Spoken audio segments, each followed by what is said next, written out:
என் பேர் கீதாங்க. ஆழ்வார்பேட்டைக்கு ஓரணி தமிழ்நாடுன்ட்டு இது முதலமைச்சர் வந்து போனாருங்க. எங்கள் குறைகள்லாம் கேட்டார். என்ன எப்படி இருக்குது, என்ன எங்கள் ஆட்சி எப்படி செயல்படுறாங்க என்னான்றதை கேட்டாங்க. எல்லாமே நல்லா தான் இருக்குது. மகளிருக்கு 1000 ரூபா மாதம் சுய உதவி கொடுக்குறாரு. பஸ் எல்லாம் ஃப்ரீ பஸ்ஸு விட்றாரு. மற்றபடி மேலும் மேலும் அவர் நல்லா இருக்க வாழ்த்துக்கள். இந்த ஆட்சிக்கு அவர் தான் வருவார் கண்டிப்பாக நாங்கள் எதிர்பார்க்குறோம். வந்தவொடனே எப்படி எங்கள் இதெல்லாம் நடக்குது, ஆட்சி நடக்குது, உங்களுக்கு எப்படி இதெல்லாம் பிடிச்சிருக்கா என்ன ஏதுன்ட்டு பேசினாருங்க. எல்லாமே நடக்குது, அதெல்லாம் ஒரு குறையும் இல்லை சார்.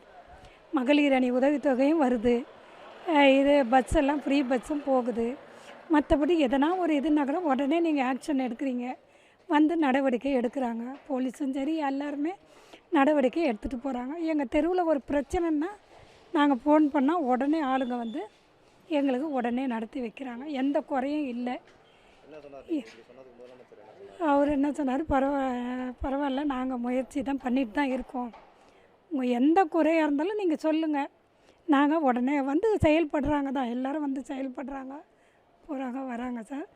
மற்றபடி எந்த குறையும் இல்லை. இனி நம்ம தலைவர் தான் ஸ்டாலின் சார் ஐயா தான் கண்டிப்பாக வருவார் இன்னொரு டைம்.